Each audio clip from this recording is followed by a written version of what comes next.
If there's one thing we've learned about business and life, it's that people are the X factor. They constantly surprise us, both in amazing ways and not so much. We're Baker and Syya, and welcome to the Gnaw On This Business Bites Podcast. This show is all about real life things we all deal with every day, how they relate to business, and how to make some sense out of our daily chaos. Welcome to the show.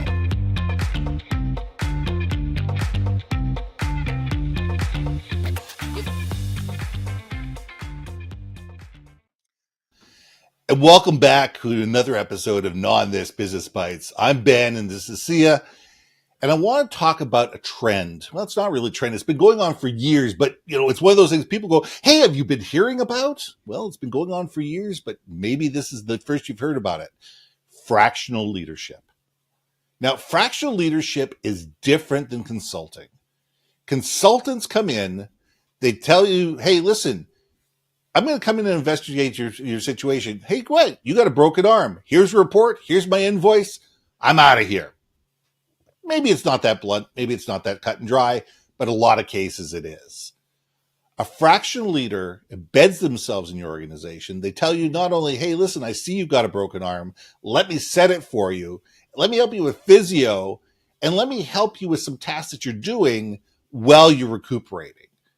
A great fractional leader, and I'm talking about people that come in on a part-time basis within your organization, 10 hours a week, 20 hours a week, 50 hours a month, whatever, to be that top line leadership within an organization where you can't afford to have a full-time person on payroll.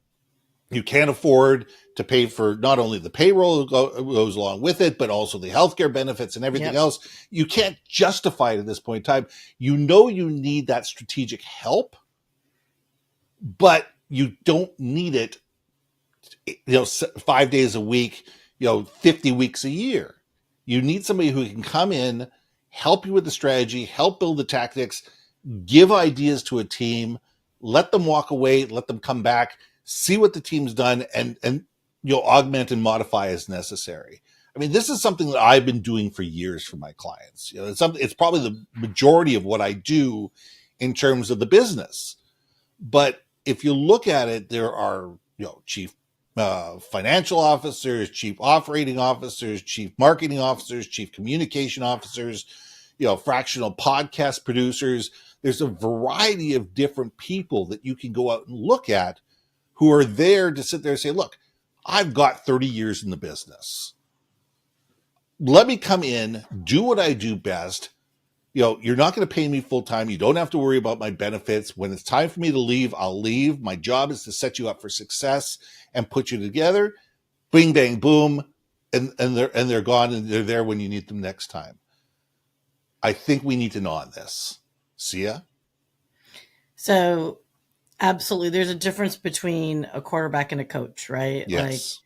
And so the way I see it, and I'm seeing it now, with my own business as well, is oftentimes, sometimes they just need a third party objective reviewer of can you just be above the fray? Yes. Here's where our situation are the current strategies in place implementable, achievable, and still keep the company culture happy, if that makes sense, right? And somebody who can help implement. Right. I mean, sometimes it's just strategy. Hey, we're actually against the wall. Our creativity drip is not dripping. You know what I mean? Whatever. And it could be for one of those services. It could be, hey, look, we just need you to, walk around and just review how the teams are working. And hey, let us know what you think, right? Although now that I think about it, you're making me remember the was it Office, where is it the Johns or the Mikes or the Bobs? I can't remember. It's Office Space. Yes. I think it was Bob's. Anyway, okay.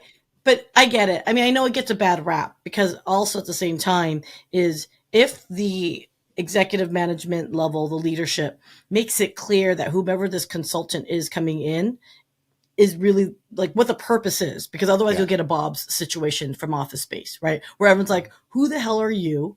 And what are you going to do to tell me what to do and what's wrong or right or whatever and different, right? But that's There's the got to be a difference. clear goal. That's the difference between a fractional and a consultant. A consultant comes in and looks at the ship and says, "Hey, you should be moving that way." And they don't have the authority. They haven't built the rapport. They haven't done anything. Their job is to deliver a report. Their job is to assess the situation and give you ideas for you to implement moving forward. A fractional person not only does the insight, the discovery, and the strategy, but they're also there on an ongoing basis to be able to help right the ship. And that's where the line in the sand is. That's absolutely the line in the sand where a consultant comes in, they do what they do, they make their assessment, they figure out the situation, and then they write a report and they leave you to figure it out. Right. Which is needed at sometimes. Sometimes you just need somebody to just sit there and say, "Am I doing the right thing? Or what am I doing wrong?" Right. But sometimes you need somebody to sit there going, "We don't have the expertise in-house to be able to implement." And that's where a fractional leader comes in, and that's where they're worth their money. So, I think I think of when I think of fractionals is you put your money where your mouth is. Right? Absolutely. Because there is I think a connotation associated with consultants as being like ivory tower-esque, like, do this because of this study, because we saw some analytics and the trend is going in this direction. Mm-hmm. And we make these recommendations of what to do. But it's kind of like, in some ways, here, you want to build a house? Here's the plans that you should have in the house design. We're not going to tell you the materials that you need to build it with, but here's the instructions if you want to get there. And it maybe not even be instructions. It might be, hey, you know what? You need a 2-story house versus a 3-story house, and you know what? If you have, needs, throw an elevator or escalator into that mix and blah, blah, blah, blah, blah. Right. So, right. So let me ask you this sure. There's a lot of consultants and there's a lot of, fractional talent here in the wonderful world of LinkedIn. What do you think needs to be done to set apart? So, for small businesses or large businesses that just need that moment in time, what would you recommend to set oneself apart because there's a lot of people that say they are. I think it's being able to actually have the proof of the pudding. What's your stories? What have you done? Just say, you know what? I don't need to tell you that I've worked for IBM, I've worked for Microsoft, I've worked for that. If you can tell those stories and if you can name names, great. I mean, it gives credence and kudos. But a lot of times it says, look, we worked for companies in the construction industry just like yours. These were the problems that they were having. We were able to come in, we assessed the situation, we did this, and then here's the tactics that we actually built, and here are the results that people got. And it's being able to lay it out, to sit there and say, look, not only am I giving you strategy, but I'm showing you how to be able to take this on step by step by step. And I understand, what does it take to be in the trenches on a daily basis and be able to build that know, like, and trust. Because the one thing with a fractional person, as you said, it's building trust with the people that are already there. Because in a lot of cases, you're technically their boss. You know, you are coming in as, you may not be on full payroll, you may not be there all the time, but in all sense, case of points, you are the COO, you are the CEO, you are the CMO, you are whatever, and your job is to make sure that that part of the company runs as smoothly as humanly possible, which can mean hire and fire. And so you need to be able to let the people know inside that you're not just some pro from Dover that's coming in, writing a report, throwing it across the aisle and walking out the door. You're going to actually be there as a leader to help coach, mentor, train, develop, and be able to run the tactics, on a daily basis, not to micromanage, but to enable people to be the best versions of themselves. And that's that differentiates somebody who's good at being a fractional leader from somebody who is just there on a strategic pro from Dover. Here's my report. Where's my, and my invoice is attached to it.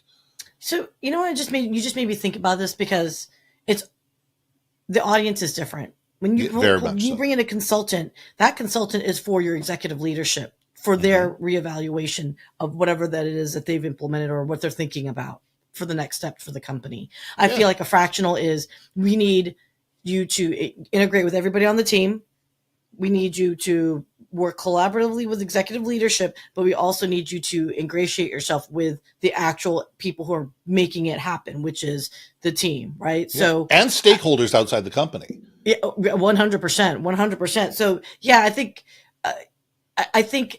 so. Now in that context, I wonder then if it would behoove, because you're right. So now now you're really making me think. Now I'm like, Well, that's our job, to gnaw on this. yeah, 100. So then maybe a suggestion that I have, and this is me just, I'm just spitballing right now, because I get a lot of questions, for people who are like, hey, I want to set my personal brand out, right? I need help getting the attention. I need help people understanding my value or believing that I can deliver on whatever it is, whether it's consulting or fractional, which is the messaging has really got to be clear. And I think you just helped me help others that I'm talking to, literally, like right now, that reach out to me and they're like, yeah, dude, like I'm a coach or I'm a consultant or a fractional. It's the words we use because the audience is actually different. It's similar and audience, words, but the purpose of the audience similar, but the purpose is different. So it's a different message. Same audience, I think, in a lot of ways. Well, in the end, you are responsible to a CEO. One way or the other. Or if you're a fractional CEO, you're responsible to a board. One way or the other, you are responsible. The thing is that, are you responsible for a report and in a consulting situation to sit there and say, yes, you're on the right track. No, you're not on the right track. Here's some suggestions. There you go. Go do what you do. You have my blessing. Or is it saying, hey, listen, here's the challenges that I'm seeing. Where are we going? And let me help you get there. Let me help you get from where you are to where you're going. And you're right. That's building alliances. That's building allegiances. That's building understanding and trust. And that's, being able to lead a team in a way that's going to empower them to be more effective. So the language absolutely matters, because if you actually are coming in on a fractional basis and people view you as a consultant and they have a view of what a consultant is, they're never going to give you the buy-in that you deserve. Conversely, if you're a consultant and people expect you to be in there and be on the tactical side, you go, that's not my job. That's not what I want to be. And neither is wrong. It's just, it's a different way of looking at things. It's a different, it's a different skill set. It's a different, it's a different mindset. It's also solving a different need. It's also right? solving a very different need. And both needs are viable, and both needs are needed. So I think words, as I've said 100 times before this, and I'll say 1,000 times after this, words matter. The language that we use, the stories that we tell, who we tell it to in a language that matters to them and resonates with them, that they can understand and engage with, is what's important. And that's what I try to do, is to sit there and say, okay, how do I build trust so these people know that I'm not, just some voice from the other side of a Zoom call. I'm actually somebody that's there when they've got a problem, that they can pick up a phone and say, Ben, I don't get this. How do we work through this together? And I can be there for them. And that's, to me, it's servant leadership. Being a fractional is servant leadership. And you may not be there full time. You may be working with 3 different clients at once, but when that client calls with that particular problem, they're the most important person to you at the moment. And I think that that's the way you have to look at it. I like that. Okay, words for thought. I would love to hear the feedback from everyone, because we see that quite a bit here on, especially LinkedIn. So yeah, no, I love that we talked about this, because it's a great clarification of definition, because we do get it posed it quite a bit. Absolutely. So, let's leave it there. if I could be of any help in fractional for people, if you got any questions, whether it's fractional that I do or fractional that other people do, just ping me. I'm more than happy to be a resource for people, for other people, to point them in the right direction. So I'm Ben. And I'm Syya. And we'll see you soon. Hey. Thanks for listening to another episode of Gnaw On This Business Bites. If you liked what you heard, we most humbly ask that you like, share, and hit that subscribe button. And if you want to communicate more effectively within your organization, contact Ben at yourbrandmarketing.com or me at brilliantbeammedia.com. We can help you build your community, brand awareness, and personality through digital content and podcasting. We cannot wait to hear from you. So see you next week for another episode of Gnaw On This Business Bites.